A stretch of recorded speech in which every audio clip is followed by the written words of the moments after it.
Hi guys, in today's video we're going to be discussing the history of the wild mouse at Brean Leisure Park in Somerset, England, and I'm your host just talking for this video. So let's get into the opening of the wild mouse.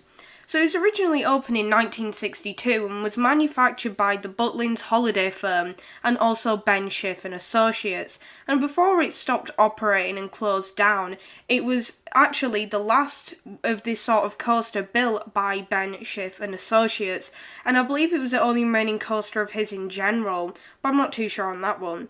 So the coaster was located in the Littlehampton site of Butlins in West Sussex on a roofed section of the park. And you might be thinking, that's quite peculiar, rides and roller coasters on rooftops. But actually in a lot of UK theme parks will have an indoor entertainment section and also rides and other theme park attractions on the rooftop to maximise space by the coast. And it was a steel hybrid wild mouse roller coaster, and it consisted of steel tracks, wooden supports and single file trains, similar to the model of the wild mouse that was at Blackpool Pleasure Beach, but of course just very slightly different, as the trains were made out of metal and they were themed to a sort of shuttle design rather than an actual mouse. And then in 1981, Mr. Nosy Bonk took a ride on it for the show Jigsaw, which he appeared in. And of course, I'm not going to bring up a picture of him because he's quite, a traumatic character, and I won't scar any people who don't know who he is and the 70s viewers who had to watch him on the TV every single week. But of course, there is a lot of infamous stories around him and creepypastas, so you might actually know who he is. And this was during its term in Butlins that he filmed on the ride. Then, in the journey to Brean, in 1997, the area of the park was bought by the Billy Smarts circus family, and it renamed it the Smarts Amusement Park. And of course, it featured a few small rides in it, including the Wild Mouse. By the end of the 1985 season, the ride was sold to David Pickstone, who of course owned it and operated the ride, and he had ridden it as a child and so was very fond and ready to keep it open as the park previously got prepared to sell it.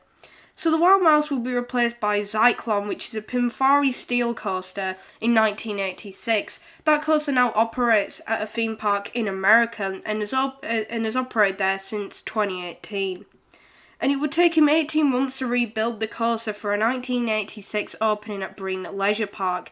And of course it would operate yearly and was a very popular and fondly viewed ride with a lot of people. So some of the changes to the ride that happened during its term at Brean Leisure Park before it unfortunately closed was that David brought some spare tracks from Funland Hailing Island, where the track was ready to be scrapped and they just sold it off to him, and of course that meant that he could add things to the already existing Wild Mouse model that he had bought from the Billy Smart Circus family. In 1990, the supports would then be painted yellow from white, which was the design it kept until it was closed down. In 1992, they actually then added a tunnel on the straight preceding the S-bend section, which can be seen in the picture to the right. And of course, this was actually part of a pretty decent movement of roller coasters at the time in the UK. A lot of coasters were picking up speed with indoor sections and people loved tunnels. There was things like Space Invader at Blackpool Pleasure Beach, which was an indoor coaster. And of course people were very much open to the idea of things going inside things, going through tunnels. So this was actually part of an overarching movement in the UK with roller coasters.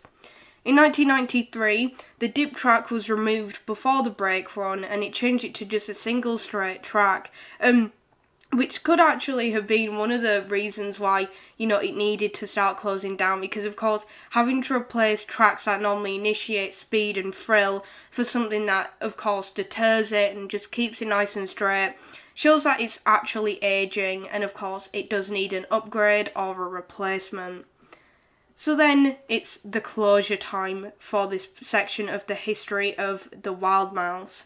So in 1997, Brean forced Pickstone to close the ride as they wanted some more modern investments, and of course they were actually the people who bought off Space Invader from Blackpool Pleasure Beach, and of course the Wild Mouse was then later replaced by another Wild Mouse named Magic Mouse, and of course David did actually spike the interest of Oakwood Park in Wales, Pembrokeshire, but they didn't decide to buy it despite believing that the coaster had actually a decent amount of character and would draw attraction to the park with guests. And of course, I can understand why they wouldn't want to do it because Oakwood is a majority family-owned park, so of course any investment needs to be thoroughly investigated. Similar with Black Gang Chine in Isle of Wight, who did actually show an interest in it but refrained from buying the coaster. Of course, for those of you who don't know, Black Gang Chine is a sort of walk around park with a few minor attractions, and you basically go through things in the scenes with dinosaurs and pirates, and it's just an overall fun family park. And nowadays, parts of the coaster just remain in storage, rotting away. Some parts are in different areas of the country and also in different areas of the UK. But overall, they're just rotting and not going to any use because they are very old at this point. So the likelihood of them being used at this point is, not very likely.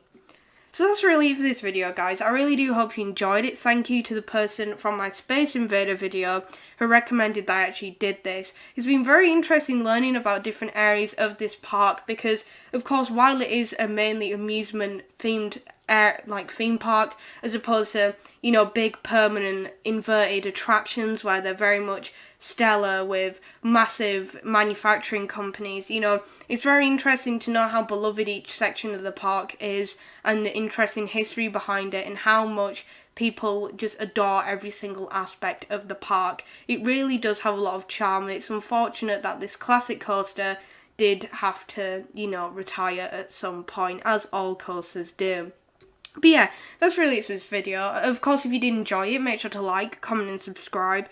And yeah, that's really it for today. Thanks for watching. This is Just Talking. Bye bye.